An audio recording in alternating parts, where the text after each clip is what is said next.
नमस्कार प्यारे विद्यार्थियों, स्वागत है आपके अपने ही YouTube channel crack board exam में। आज की इस वीडियो में हम सभी जैक बोर्ड क्लास 12 का हिंदी इलेक्टिव का जो सेट 1 के कंप्लीट एमसीक्यू प्रश्नों को देखने वाले हैं, जो कि जैक बोर्ड के द्वारा जारी किया गया है दोस्तों। जिसकी स्क्रीन पे देख पा रहे हैं कक्षा 12 विषय जो रहने वाला सो हिंदी। ऐच्छिक समय 3 घंटे का दिया जाएगा आप सभी को एग्जाम में, और पूर्णांक टोटल मार्क्स जो होगा सो 80 मार्क्स का एग्जाम लिया जाएगा दोस्तों। समय निर्देश देखिए यहाँ पे दिया गया है, परीक्षार्थी यथासंभव निर्देशानुसार अपने शब्दों में उत्तर दें। यानी सभी प्रश्नों का उत्तर जो है सो अपने शब्दों में विद्यार्थियों को देना है। सभी प्रश्न अनिवार्य हैं। कुल प्रश्नों की संख्या 52 है, जो 4 खंड क ख ग घ में विभक्त है। यानी 4 खंडों में जो सो प्रश्न पत्र को जो सो बांटा गया है। ठीक है दोस्तों। खंड क में मिलेगा, खंड क में जो सो प्रश्न 1 से 30 तक बहुविकल्पीय यानी एमसीक्यू प्रश्न होंगे 1 से 30 तक। प्रत्येक प्रश्न के 4 विकल्प दिए गए। सही विकल्प का जो सो चयन कीजिए। प्रत्येक प्रश्न का मान 1 अंक निर्धारित है। यानी बहुविकल्पीय प्रश्न 1 से 30 तक होंगे, और सभी प्रश्न का मान यानी अंक जो सो निर्धारित किया गया है 1 अंक। ठीक है दोस्तों। यानी 30 क्वेश्चन तो 30 नंबर का। ठीक है दोस्तों।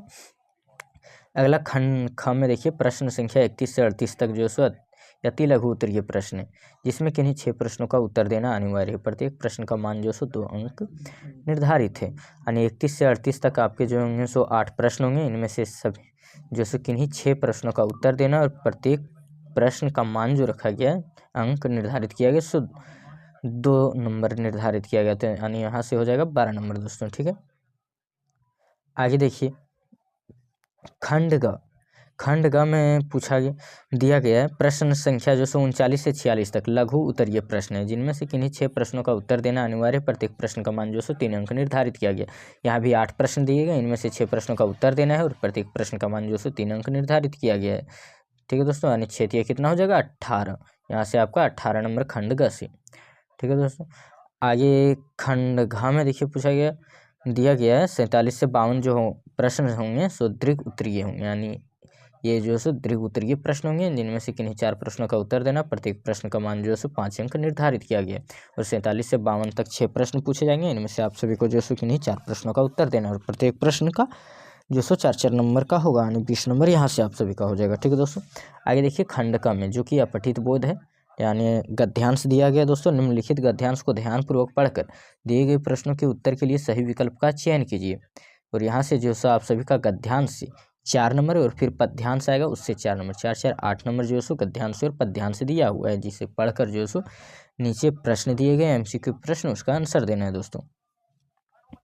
देखिए यहाँ पे दिया गया है, आकाश वह यह सीमित विस्तार, आकाश जो सो वह यह सीमित विस्तार जो जहाँ से तारों की झिलमिलाहट सदियों से मानव को अपनी ओर खींचती रही, सदियों से जो सो मानव को अपनी ओर आकर्षित कर रहा है, अपनी ओर खींच रहा है। ठीक है दोस्तों। कभी यह आकाश केवल स्वप्न था, किंतु आज यह स्वप्न भारतीय विज्ञान की दृढ़ इच्छा शक्ति से साकार हो रहा है। अंतरिक्ष में भारत के कदम मानो उस सपने की गूंज है, जो कभी साधारण झोपड़ी में बैठे वैज्ञानिक ने संयोजा था। यानी किसी वैज्ञानिक ने जो सो झोपड़ी में बैठ के जो सो संयोजा था, यानी सोचा होगा, देखा होगा, सब स्वप्न में देखा होगा, लेकिन आज जो सो सच होता हुआ दिख रहा है दोस्तों। सन 1969 में जब इसरो की स्थापना हुई, तब किसी ने कल्पना भी नहीं की थी कि एक दिन भारत अपनी ही शक्ति से चांद और मंगल की धरती को छू लेगा। तो चांद और मंगल की धरती को छू लेगा, यह जो सो कल्पना भी नहीं किया जा सकता था। और इसरो की स्थापना कब हुआ है दोस्तों? तो 1969 में। ठीक है। ये प्रश्न जो सो आगे मिल सकते हैं। डॉक्टर विक्रम साराभाई ने वह बीज बोया जिसमें विश्वास था कि विज्ञान केवल प्रयोगशाला की 4 दीवारी तक सीमित नहीं है। विज्ञान की प्रयोगशाला जो सो 4 दीवारी तक सीमित जो सो नहीं है, बल्कि आम जनता की जिंदगी को बदलने का माध्यम बन सकता है। यानी आम जनता यानी जनता को जो सो बदलने की एक साधन बन सकता है दोस्तों।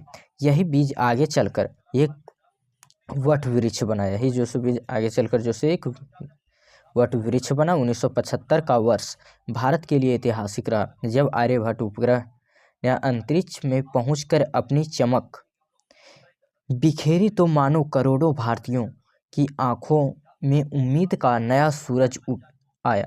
इसके बाद 1980 में रोहिणी उपग्रह के साथ भारत ने अपने स्वयं के प्रक्षेपण यान से अंतरिक्ष तक का जो सो सफर तय किया, ठीक है दोस्तों। अंतरिक्ष यान से जो सो सफ़र तय किया कब, तो 1980 में रोहिणी उपग्रह के साथ।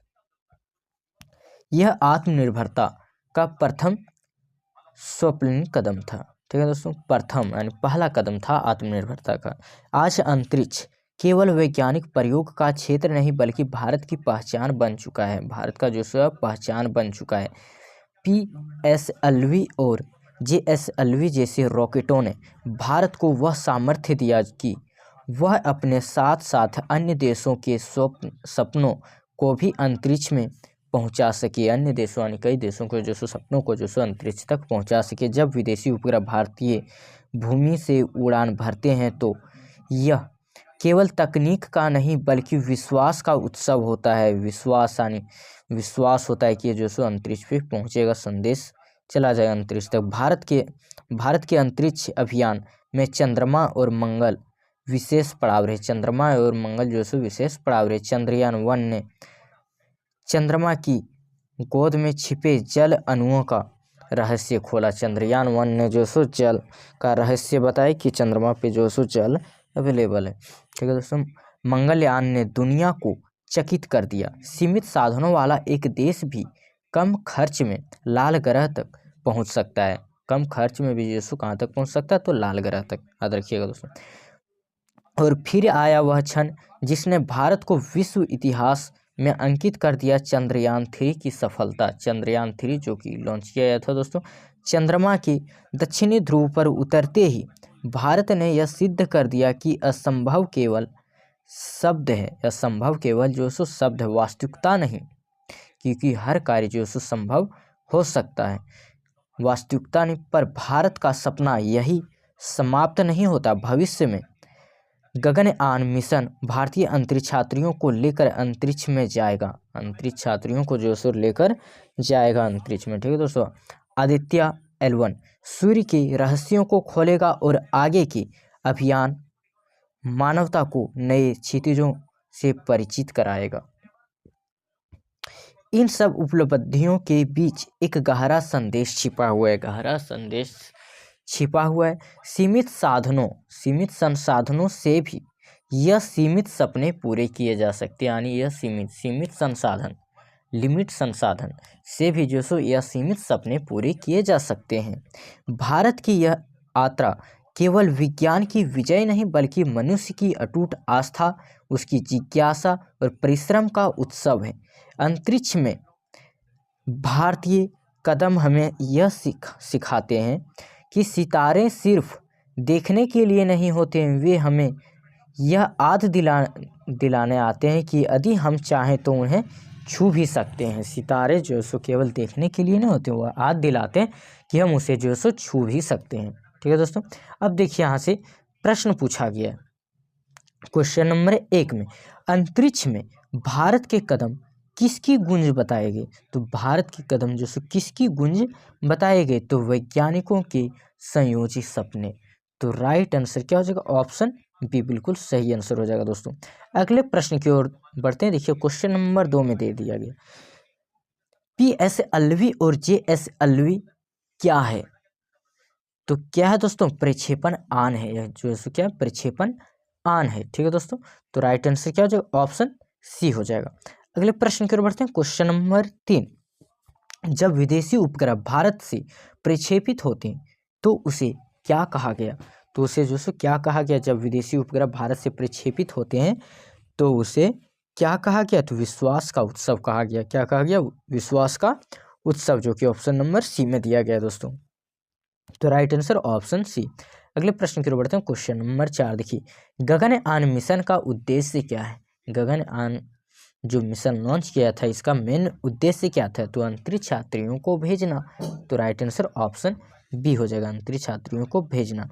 आगे देखिए, जैसे कि पद्यांश दिया गया, इससे भी जो सो 4 प्रश्न पूछे गए। निम्नलिखित पद्यांश को ध्यानपूर्वक पढ़कर दिए गए प्रश्नों के उत्तर के लिए सही विकल्प का जो सो चयन करना है, ठीक है दोस्तों। देखिए जो पद्यांश दिया गया, अभी अभी थी धूप बरसने, लगा कहाँ से यह पानी, किसने फोड़ घड़े बादल की इतनी शैतानी, ठीक ठीक है, किसने जो है शरारत की, किसने है शैतान। सूरज ने क्यों बंद कर लिया ये अपने घर का दरवाज़ा, सूरज ने अपने घर का दरवाज़ा क्यों बंद कर लिया। उसकी माँ ने भी क्या उसको बुला लिया, कहकर आज जोर जोर से गरज रहे हैं बादल, किसके काक किसको डांट रहे हैं, किसने किसने कहना नहीं सुना माँ का। ठीक है दोस्तों। बिजली के आंगन में अम्मा चलती है कितनी तलवार, कैसी चमक रही फिर भी क्यों खाली जाते वार। यहाँ पे देखिए जो प्रश्न पूछे गए क्वेश्चन नंबर 5 में, कवि ने अचानक वर्षा को किस प्रकार व्यक्त किया है, तो किस प्रकार, तो बादलों के घड़े जो है सो फूटने के टूटने के। ठीक है दोस्तों, जो कि ऑप्शन नंबर बी में दिया गया, बादलों के घड़े फूटने से, जैसे कि यहाँ पे देखिए दिया गया है, व्यक्त किया है घड़े, देखिए बादल के घड़े जो सो फूटने के। ठीक है दोस्तों, फोड़ फोड़ घड़े बादल की। ठीक है दोस्तों, आगे देखिए क्वेश्चन नंबर 6, कवि ने सूरज को किससे बुलाए जाने की कल्पना की है, तो कवि ने सूरज को किससे बुलाए जाने की कल्पना की, तो उसकी माँ से, उसकी माँ ने। तो राइट आंसर ऑप्शन बी हो जाएगा दोस्तों। अगले प्रश्न की ओर बढ़ते हैं, क्वेश्चन नंबर 7, इस काव्यांश में कौन सा रस अधिक परिलक्षित होता है, तो कौन सा रस अधिक परिलक्षित होता है दोस्तों, अद्भुत का, जो कि ऑप्शन सी में दिया गया। तो राइट आंसर ऑप्शन सी बिल्कुल सही आंसर हो जाएगा। अगला प्रश्न है क्वेश्चन नंबर 8 में, इस काव्यांश की भाषा की सबसे बड़ी विशेषता क्या है, इस काव्यांश के जो सो भाषा की सबसे बड़ी विशेषता क्या है दोस्तों, तो बाल सुलभ कल्पना और सरलता। तो राइट आंसर ऑप्शन बी हो जाएगा दोस्तों। आगे देखिए अभिव्यक्ति और माध्यम से दिया गया है। ठीक है दोस्तों, अभिव्यक्ति और माध्यम से यहाँ से 8 प्रश्न दिए गए हैं, 8 नंबर का। ठीक है दोस्तों, निम्नलिखित प्रश्नों के उत्तर के लिए सही विकल्प का जो है सो चयन कीजिए। परिपत्र किस श्रेणी का पात्र है, परिपत्र किस श्रेणी का पात्र है दोस्तों, तो कार्यालय की। तो राइट आंसर ऑप्शन बी हो जाएगा। अगले प्रश्न की ओर बढ़ते हैं, क्वेश्चन नंबर 10, अधिसूचना का प्रकाशन कहाँ होता है, तो अधिसूचना का प्रकाशन आप सभी जानते हैं कि राजपत्र में होता है, गजट में होता है, जो कि ऑप्शन नंबर डी में दिया गया। तो राइट आंसर ऑप्शन डी हो जाएगा। पीटीआई क्या है, तो पीटीआई क्या है दोस्तों, क्वेश्चन नंबर 11 में पूछा गया। पीटीआई तो यह जो सो समाचार एजेंसी है, समाचार एजेंसी जो कि समाचार पत्र छापता है। तो राइट आंसर ऑप्शन ए। आगे आता है क्वेश्चन नंबर 12 में, भारत में बनी पहली फिल्म का नाम क्या है, तो भारत में बनी पहली फिल्म का नाम राजा हरिश्चंद्र है, जो कि ऑप्शन नंबर बी में दिया गया। तो राइट आंसर ऑप्शन बी हो जाएगा दोस्तों। अगले प्रश्न की ओर बढ़ते हैं, क्वेश्चन नंबर 13, स्टिंग ऑपरेशन किस तरह की पत्रकारिता है, तो स्टिंग ऑपरेशन किस तरह की पत्रकारिता है दोस्तों, तो खोजपरक पत्रकारिता, खोजपरक पत्रकारिता। तो राइट आंसर ऑप्शन ए।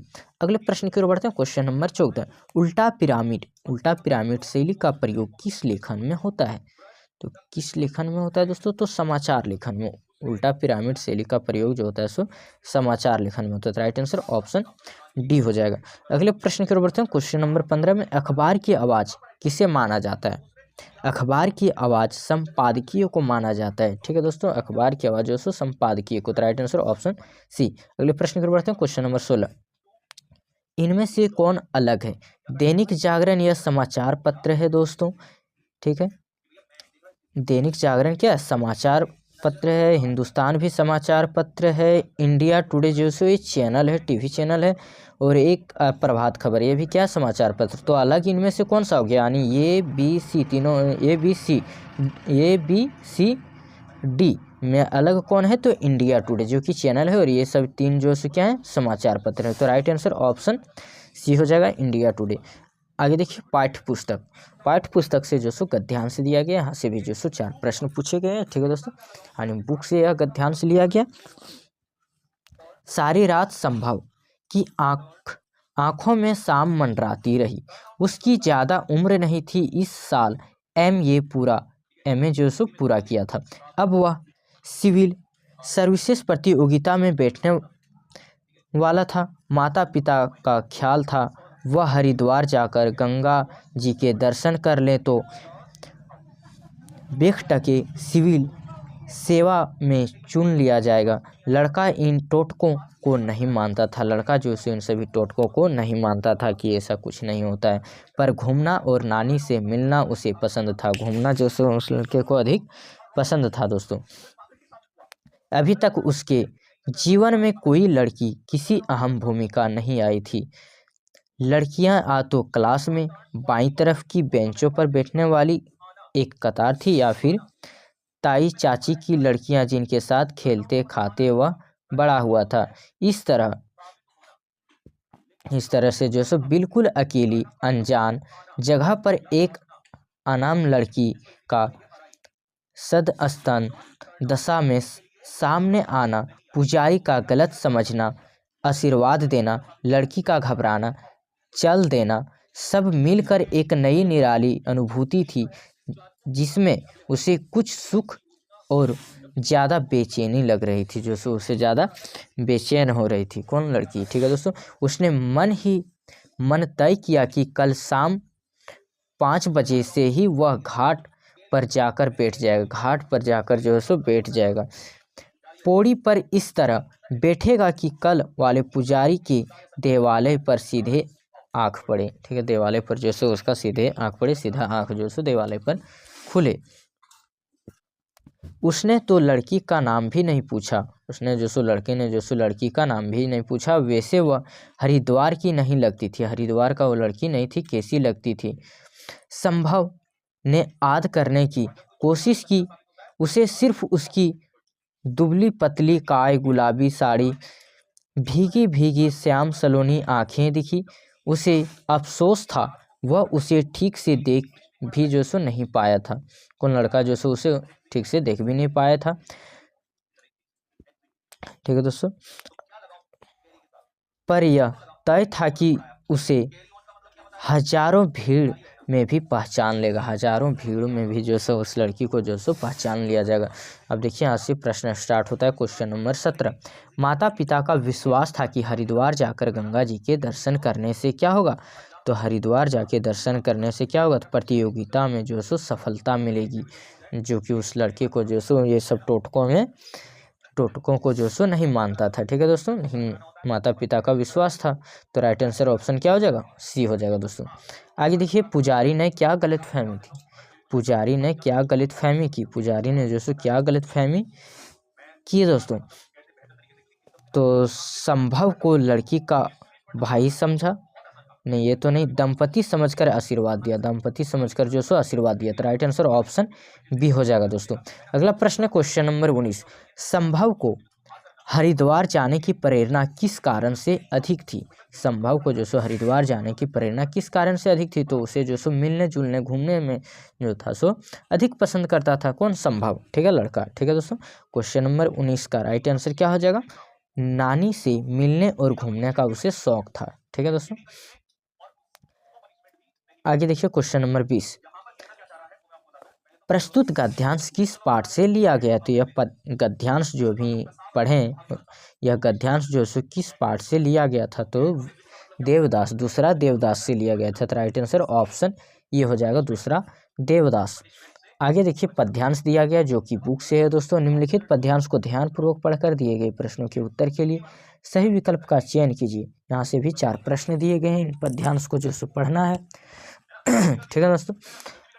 देखिए, यह वह विश्वास नहीं जो अपनी लघुता में भी कांपा, वह पीड़ा जिसकी गहराई को स्वयं उसी ने नापा। कुत्सा अपमान अवज्ञा के धुंध आते कड़वे तम में यह सदा द्रवित चीर, जागरूक यनुरक्त नेत्र उल्लम्ब बाहु, यह चीर अखंड अपनाप, जिज्ञासा प्रबुद्ध सदा श्रद्धामय, इसको भक्ति को दे दो, यह दीप अकेला स्नेह भरा है, गर्व भरा मद माता पर, इसको भी पंक्ति को दे दो। तो इसका जो सो यह भी जो सो बुक से लिया गया दोस्तों। तो प्रस्तुत पंक्ति किस काव्य संग्रह से ली गई है? तो यह जो सो किस काव्य संग्रह से लिया गया है दोस्तों?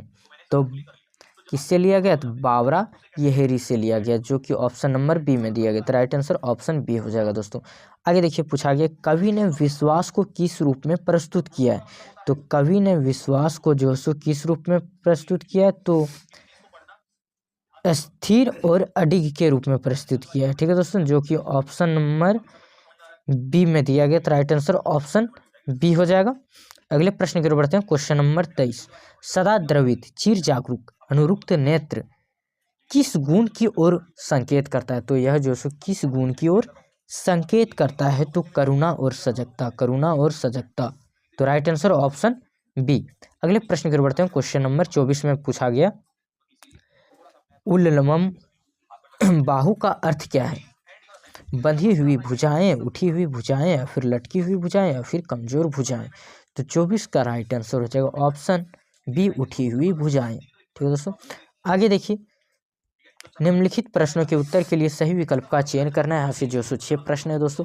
प्रेम घन की छाया स्मृति निबंध किस शैली में लिखा गया। प्रेम घन की छाया स्मृति निबंध जो सो किस शैली में लिखा गया है, तो स्मरणात्मक शैली में लिखा गया। तो राइट आंसर ऑप्शन बी हो जाएगा, बिल्कुल सही। अगले प्रश्न की ओर बढ़ते हैं। क्वेश्चन नंबर देखिए 26 में पूछा गया ढेले चुन लो, ढेले चुन लो निबंध में शेक्सपियर के कौन से नाटक का जिक्र किया गया। तो शेक्सपियर का कौन सा नाटक का जो सो जिक्र किया गया है, तो मर्चेंट ऑफ वेनिस का किया गया है। तो मर्चेंट ऑफ वेनिस। तो राइट आंसर ऑप्शन ये हो जाएगा दोस्तों। अगले प्रश्न की ओर बढ़ते हैं। क्वेश्चन नंबर 27, देवसेना का गीत किस नाटक से संबंधित है। तो देवसेना का गीत जो सो किस नाटक से संबंधित है, तो अजात शत्रु से, देवसेना अजात शत्रु से। तो राइट आंसर ऑप्शन डी हो जाएगा। अगले प्रश्न की ओर बढ़ते हैं। क्वेश्चन नंबर 28, मैंने देखा एक बूंद, मैंने देखा एक बूंद कविता में कवि ने किसका महत्व जो सो प्रतिपादित किया है। मैंने देखा एक बूंद जो कविता है, इसमें कवि जो सो किसका महत्व जो सो दिखाएं, किसका महत्व जो सो बताए हैं दोस्तों। तो छन का बताएं। तो राइट आंसर ऑप्शन बी हो जाएगा, छन का। अगला प्रश्न आता है क्वेश्चन नंबर 29, कोय्या, कोय्या का दूसरा नाम क्या है। तो कोय्या का दूसरा नाम आप सभी जानते हैं कि कोय्या का कुमुद है। कोय्या का क्या है, कुमुद, जो कि ऑप्शन नंबर डी में दिया गया, कुमुद। अगला प्रश्न आता है क्वेश्चन नंबर 30, जो कि इस सेट का अंतिम बहुविकल्पीय प्रश्न है दोस्तों। गांधी सागर बांध किस नदी पर स्थित है। तो गांधी सागर बांध जो सो चंबल नदी पर स्थित है। तो राइट आंसर ऑप्शन ये हो जाएगा, चंबल नदी। ठीक है दोस्तों, तो प्यारे साथियों आज की इस क्लास में हम सभी ने जो सो 30 MCQ प्रश्नों को देख लिया है। नेक्स्ट क्लास में हम सभी सब्जेक्टिव प्रश्नों को देखेंगे। तो आप सभी जो सो कमेंट करके बताइए कि आप सबों को वीडियो कैसा लगा। ठीक है दोस्तों, और अधिक से अधिक अपने दोस्तों के पास भी शेयर कर दीजिए, और वीडियो को जो सो लाइक जरूर करिए, ताकि जो सो हमें आपके लाइक से ही मोटिवेशन मिलता है। और अधिक से अधिक अपने दोस्तों के पास भी शेयर करिए। और चैनल पे अगर पहली बार आए हैं तो चैनल को सब्सक्राइब करके बेल आइकन को प्रेस करके ऑल पे सेट कर लीजिए, ताकि हमारी वीडियो सबसे पहले आप तक पहुंचे और एग्जाम में आपका नंबर जो सो अच्छा से अच्छा है दोस्तों। तो नेक्स्ट पार्ट में सब्जेक्टिव प्रश्नों को देखेंगे, और कमेंट करके बताइए कि नेक्स्ट वीडियो जो सो आप लोगों को किस टॉपिक पे चाहिए। तो आज की इस क्लास में इतना ही था दोस्तों, फिर मिलते हैं अगले वीडियो में। तब तक के लिए धन्यवाद। जय हिंद, जय भारत।